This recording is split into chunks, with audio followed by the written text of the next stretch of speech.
bộ trò đi chia thì nó nữa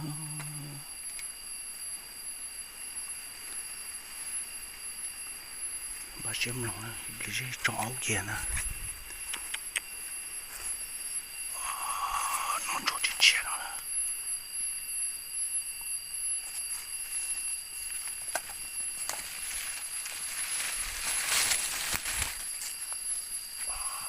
trò thì nó trong ta đi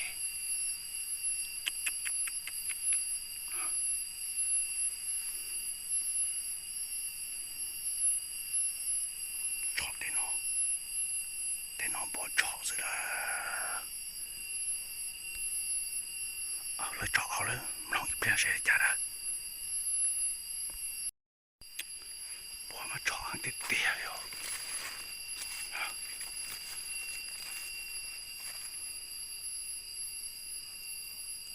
trò chia chập rồi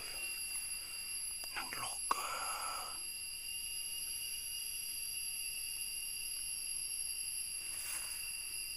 đây tôi năng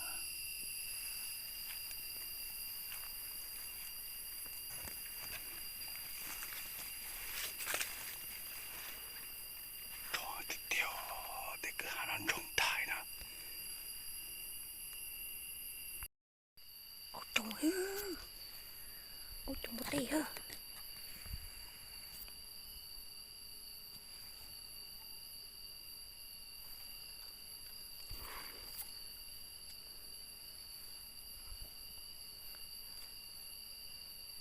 ôi trời một tí hả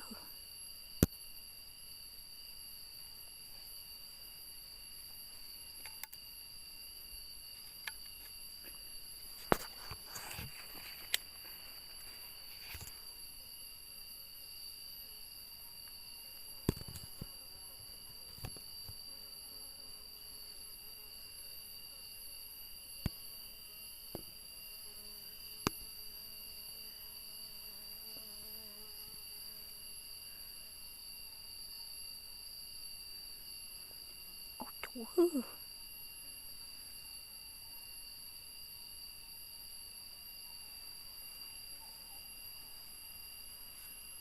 ôi trời một tí hả tí cho một tí lớn luôn bao giờ vậy à ôi trời một tí à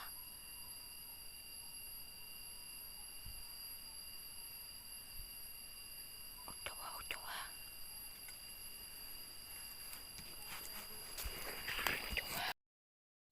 ôi tìm vô hồn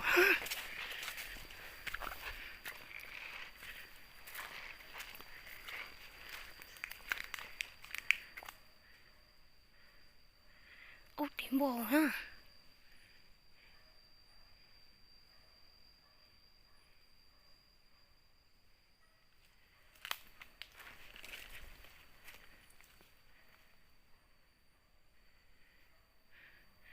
ôi cái gì trời tua chỉ là cho nó đầu tua ôi cái gì tua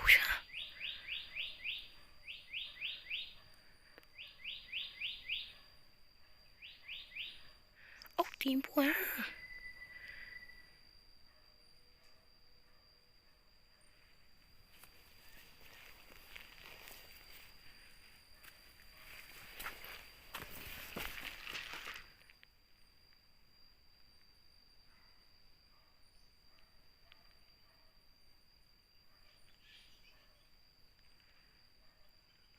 ta chỉ chẳng gặp bài tổ cho số đâu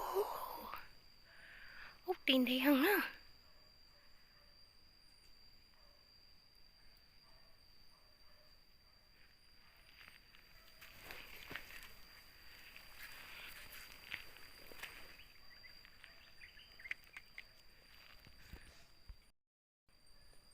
ôi tìm bộ đâu ra ôi cứ hào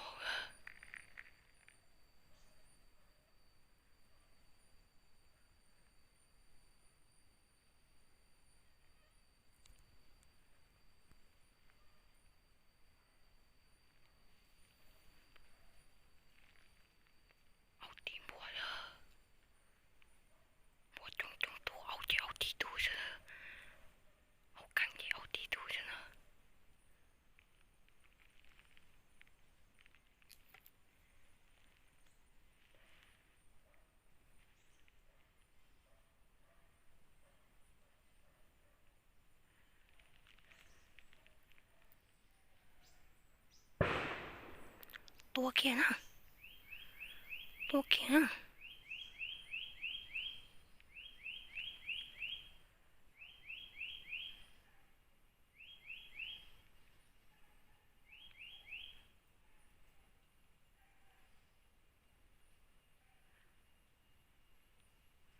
ตัวเขียน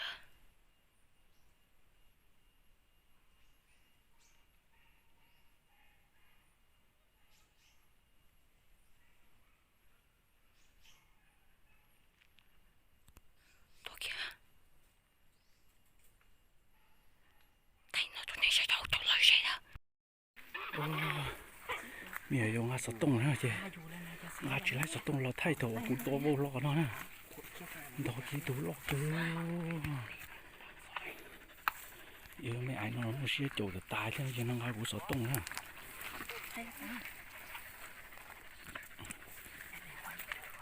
ควายนี่มันบัดส่งด้วยนะ มาทำอิดนี่ไปง่วงกันยิงนะ ไอ้แถวอะไรไอ้ก็ได้ยินไงก็บ่นมาอยู่ โอ้ยเขาดูหันฟังดู ไรตัวหมูจอมหยวนะ ไอ้แถวอะไรไปกับเป๊ะเลยเนาะ อันคาคุ้มนะโอ้ เอ๊ะเราตัวหมูที่ตัวลอยอย่างกูนะไม่ใช่มา ตัวเห็นแล้วมั้ย โอ้สว ตัวเล็กตัวน้อยจะชุบอ๋อตัวบางนี้ยิงโปรเตกแล้วมันห้องกากปุ่น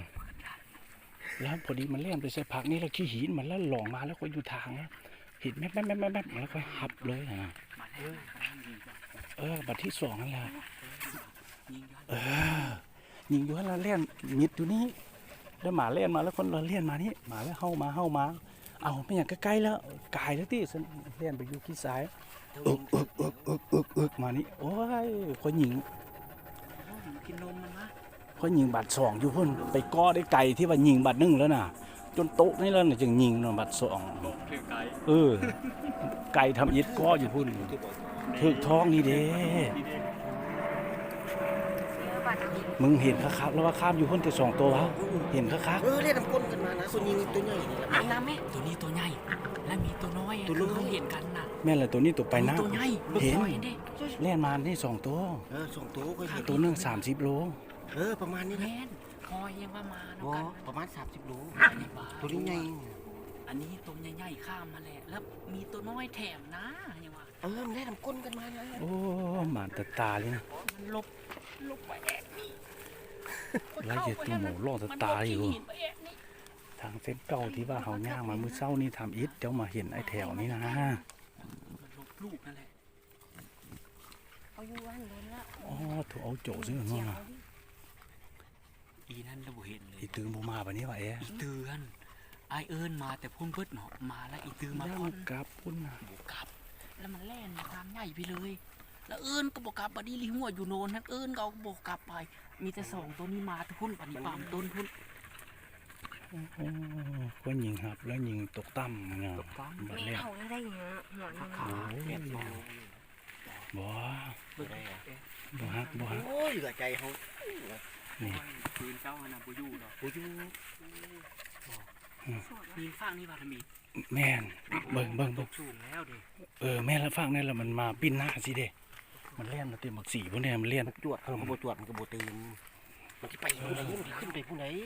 พอดีแล้ว แล้วก็ มันเล่นขี้หินนะตัวน่ะเล่นหยุดค่อยบ่เห็นแล้วบัดนี้แม่หับเลย มันขึ้นไปทางโค้งบนหันระบบจะบอกว่านั่งนี่มันก็ขึ้นลากลงมา อยู่แล้ว3 ลูกนี่น่ะส่งพอมันเมิดแหงอยู่นี่มันเล่นน้อยเดียวว่ามันหยุดแล้วนะ แม่นว่ะ เอาค่อยก็ยังบอกเจ้าว่ามันหยุดอยู่ให้แล้วหมามันทั้งแล้วมันออกซื่อๆนี่นะ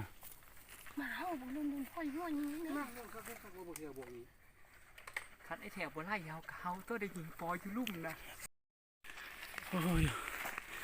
มันบัวชาติเตี้ยอยู่น้าเตี้ยอ้อยมาเจอตาเลยกูคือโตประมาณโกเมตร1 กว่าเมตรซะ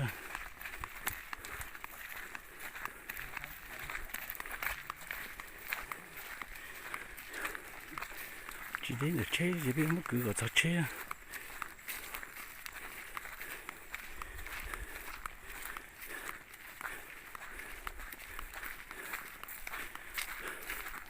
sao để tiêu ai mặc gì cái đấy cay tư biết à nè บาทที่สองมันบ่ไปแล้วบ่ เอาออกมาเอาไม้ออกมา โอ้มั่ง อย่าไปโอเจนเลยดูสิดูรอสิเจไล่เจคือรอแม่เจส่วนล้อตัวล้อมันตัวตีเกเชนไม่เอานี้แม่แล้วหัวก็เอารถมาใส่หัวเลย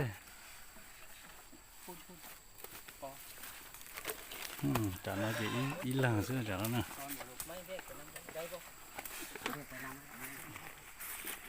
มาที่พ่อ เอาไปว่า เอาหัวมาเลี้ยงไปข้างใน มันต้องที่ได้ไปที่ถึงมันทานเลยห้ามมาพูดหมด จงเลย เผื่อจะพี่ดีหัว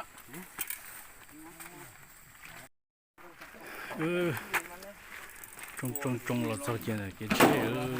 ไปเดี๋ยวนั่งเรา อีกทีนะพี่เอา เกเช่เนาะสิตัวประมาณเลยโปรจิปัวแมสสิเจคือเราดูนะเกเช่เนาะ เข้าในนะ รอบโปรสุดเช่เจจังได้รอสินะถ้าดูสบายก็ยิงอยู่ใกล้ๆทางนี่พี่น้องใกล้ๆทางมันใกล้ๆทางนี่แล้วได้แล้วก็ปล่อยอยู่รถปล่อยอยู่บ้านเนี่ยละเอาขี้คันนี้เอานะอีจงเป็นที่พุ่งยืนมันไล่หุ่นนอนละหมันเจลิน่าจีพี่เจ้าจันจะเจเฮ้ยมัน做让这边也长着呢，这头长的了嘛，这头翻铺呢这，这就过来吃太多别晒呢，过来太别给老些了呀，找搞不得了嘛，找手机里那是把些里头呢，ส่วนพญาโควิดนะคือหันเด็กก็จุมาใจตัวจงเลยตอนเด็กคนโตเลยนะตัวจงบเตเราเนี่ยเชื่อใช้จงกันที่ป้องยืดใจแกละเจนะ ช่วงเอาไว้นี่เอา มาไปชาลังใช่ไหมทอดแต่ชาลังชิมันชาลังแทนหูโหจีนหูใจมาอย่าตัวมันจะล่อใช่ไหมนอกจากหมอบเตล่อเกินตัวเลยเดี๋ยวไหน